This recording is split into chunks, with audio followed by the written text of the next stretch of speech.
gente, tudo bem? Eu sou a Giovana do Pixie Gnomo e hoje a gente vai fazer o meu próximo sketchbook, que é esse daqui. Quando eu digo fazer, eu quero dizer literalmente fazer assim do zero.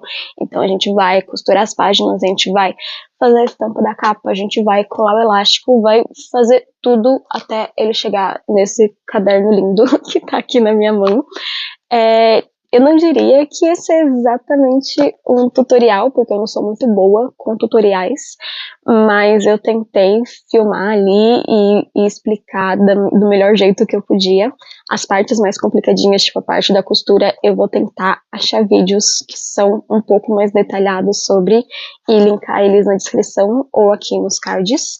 E eu gosto muito de costurar meus próprios sketchbooks e meus próprios cadernos, porque eu tenho muitas particularidades em relação a papel e ao jeito que o caderno abre. Então, desde que eu aprendi a fazer isso, eu prefiro fazer meus próprios cadernos do zero, do jeito que eu gosto. E é isso, então vamos para o vídeo. Primeiro, como eu falei, eu usei um papel mais grossinho para aquarelas. Se eu não me engano, esse era de gramatura 200, 220. Então, não é... Geralmente o pessoal usa de gramatura 300 pra cima de aquarela, mas pra mim, pra um caderno assim de rascunhos, isso já tá muito bom. E aí a primeira coisa que eu fiz foi dobrar todas as folhas no meio, porque pra costurar elas precisam estar dobradas no meio, e também porque meu papel era A4 e eu queria um caderninho A5. Aí, vocês estão vendo, eu dobrei todas bonitinhas bem no meio.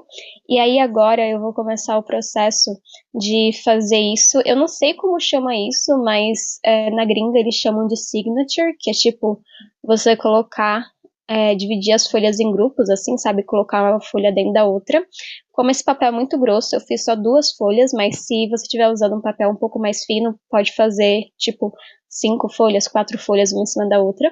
E aí depois eu passei para fazer a marcação de onde eu ia fazer os furos para costurar o caderno. É muito importante que os furos estejam na exata mesma posição em todas as folhas, senão você não vai conseguir furar o caderno. Então eu uso uma folha assim de base e aí eu vou usando ela para poder transferir os furinhos para as outras folhas. Depois disso, para ficar um pouco mais fácil na hora de costurar, eu furo todos os buraquinhos ali onde eu tinha marcado os furinhos antes, então eu vou com uma agulha assim um pouco mais grossinha. Eu uso um EVA, uma borracha embaixo para ficar mais fácil, e aí eu furo todos eles. Aí eu uso essa agulha curvada, assim, ela vem em todo o kit de agulha que você comprar. E se você já se perguntou para que serve uma agulha torta, ela é extremamente útil para costurar cadernos. Ela provavelmente tem alguma outra utilidade além disso, mas eu só uso elas para isso, porque facilita muito, muito, muito o processo. E aí, essa é a primeira folha. Eu adiantei, porque, como eu disse antes, esse não é um tutorial, porque eu não sou muito boa em tutoriais. Mas eu vou deixar linkado aqui um vídeo de uma menina gringa, o que foi onde eu aprendi a fazer essa costura, e eu vou procurar algum equivalente em português também. Vou deixar os dois no card, vou deixar na descrição também, que aí elas mostram só essa parte da costura mesmo, um pouco mais detalhadamente, e dá para entender melhor o que eu tô fazendo, mas basicamente eu passei por todos os buraquinhos 2 vezes na primeira costura, e aí depois disso, nas costuras que vão vir, você, tá vendo? Você usa a agulha para meio que só pegar no meio do ponto da costura anterior, tá vendo? Tipo, eu faço o movimento de vai e volta no meio do mesmo ponto em todas as costuras. E aí você vai fazendo isso com todas aquelas signatures, né? Com todos os grupinhos de folhas que você tinha separado no começo, até você chegar na última.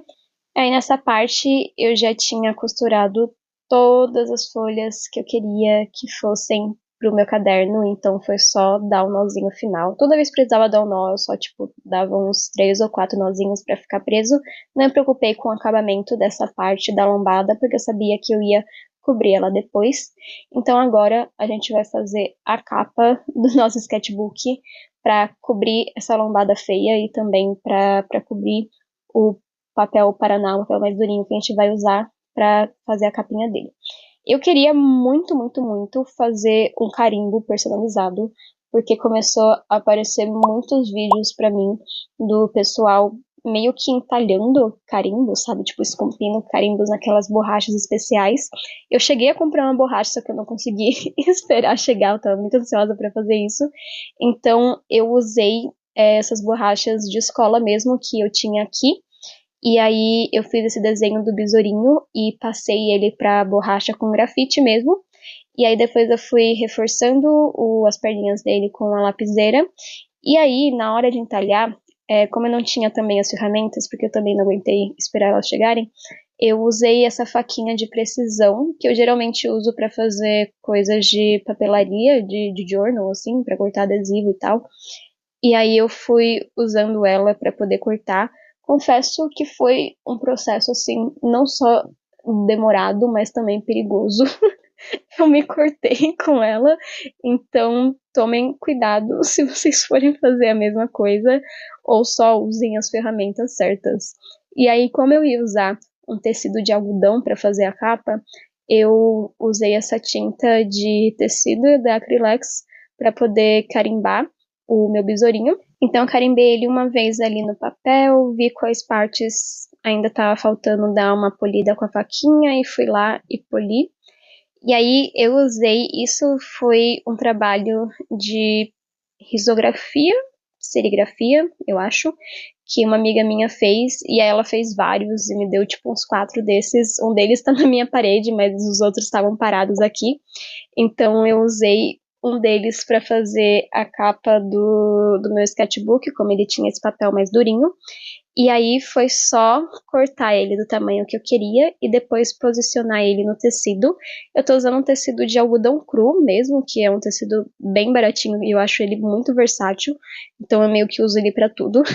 E aí eu queria que ela ficasse ainda mais durinha, então eu usei esse papelão que é da embalagem da minha aquarela para poder colar ali. E eu acho muito poético que eu esteja usando a embalagem da aquarela para fazer o sketchbook que eu vou usar com a aquarela. E aí, eu tô mostrando como eu coloco a cola. É de um jeito meio caótico, mas pra mim funciona. E aí, quando eu tava fazendo isso, eu lembrei de uma historinha de quando eu tava, tipo, no fundamental, assim, tipo, sei lá, no primeiro ano no prezinho, que eu colocava a cola desse exato jeito, tipo, fazendo essas coisas como se eu estivesse, tipo, confeitando um bolo, sabe? E aí a professora, tipo, viu de longe eu fazendo isso com a cola e ela me deu uma bronca na frente da sala inteira. Mas como vocês estão vendo, tipo, eu não exagero com a cola, tipo, coloco desse jeito só porque, não sei, porque pra mim é melhor. E aí, só que eu ponho só um pouquinho, tipo, pegando todos os cantos. E aí eu fiquei muito triste quando ela me deu essa bronca na frente de todo mundo. Mas eu continuo colando as coisas desse jeito, porque é mais fácil e é mais eficiente. De volta pro caderno, então, eu colei as duas capas, e aí eu também colei o papelzinho ali da lombada. Como vocês viram antes, eu medi o tamanho, a espessura ali da minha lombada, e aí cortei esse papelzinho. E aí, depois de colado no tecido, eu vou e eu corto as pontas nesse ângulo, assim, meio na diagonal, e também faço esses picotes ali na lombada. E aí eu faço a mesma coisa, tipo, dessa vez tem que ser uma quantidade bem generosa de cola para o tecido ficar bem firme. E aí eu passo a cola em todas essas bordas das duas capas, né, da capa e da contracapa, e também nesses pedacinhos de tecido da lombada.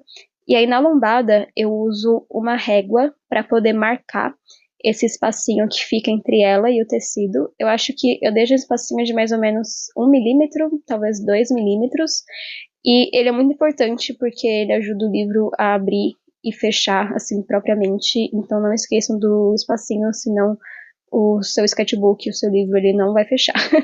E aí eu fui experimentar ele ali no bloco de folhas que eu tinha costurado antes, para ver se o tamanho estava certo e estava tudo ok. Então, depois disso, eu passei para os testes do carimbo no próprio tecido, porque antes eu tinha testado só no papel. Então, eu diluí um pouco da tinta de tecido ali nesse copinho. Eu usei um pedaço de bucha de cozinha para poder fazer como se fosse aquelas almofadinhas de carimbo, sabe? E tornar mais fácil de aplicar. E aí deu super certo, eu achei que ficou lindo, então eu passei a fazer direto na capa e sim, dá muito nervoso de estragar tudo, mas eu não estraguei tudo e adorei como ficou o resultado. E essa foi a contracapa, e aí pra capa eu queria algo tipo igual, mas diferente, sabe? Não sei explicar, mas tipo algo que conversasse com a contracapa, mas que ainda fosse diferente. E eu achei que a contracapa ficou, tipo, informação demais. Tipo, eu adorei, mas eu achei que ficou informação demais. Tipo, a capa eu queria que fosse algo mais diluído. Uma versão, assim, mais minimalista na medida do possível dessa contracapa que eu fiz. Então, eu fiz a mesma coisa, eu preenchi, só que dessa vez eu preenchi uma área menor. E aí eu quis fazer o elastiquinho de abertura. E aí para isso eu tinha uns elásticos branco aqui. E eu só pintei ele com a tinta mesmo. Então eu usei essa tabuazinha de cortar alimento que eu uso como base de corte. E aí eu usei ela para pintar todo o elástico. E é bem fácil, porque o elástico meio que suga assim a tinta. Então você pinta muito, muito rápido. Depois disso, deixei tudo secando por tipo uns 2, 3 dias. Então, essa é a capa já seca, com o elástico já colado e a parte das folhas também. Eu acho que eu não filmei essa parte, ai, colando o caderno, eu esqueci. Mas é bem simples, basicamente você passa a cola na primeira e na últimas folhas, e aí você coloca elas dentro da capa e deixa elas embaixo de alguma coisa muito pesada, deixa ela embaixo de alguns livros, e aí elas já vão secar aí direitinho na posição certa. E eu usei aquele tecido que eu tinha feito de teste antes para poder colar o elastiquinho ali atrás, e eu achei que ele ficou muito, muito lindo. Eu tô obcecada por besouros e pela cor vermelha ultimamente, então eu achei perfeito que ele juntou ali as minhas duas paixões do momento. E eu também gosto muito que fazer o sketchbook dessa forma permite que ele fique assim retinho na mesa, que você consiga usar as duas páginas, sabe? Que não tenha aquela parte de abertura da página, que geralmente você perde 1 ou 2 centímetros com cadernos tradicionais. E eu gosto de também conseguir usar o papel que eu quero usar. E é isso. Muito, muito obrigada por assistir até aqui. Se você gostou, não esquece de se inscrever e de curtir, e me fala se você já fez, já teve vontade de fazer seu próprio sketchbook.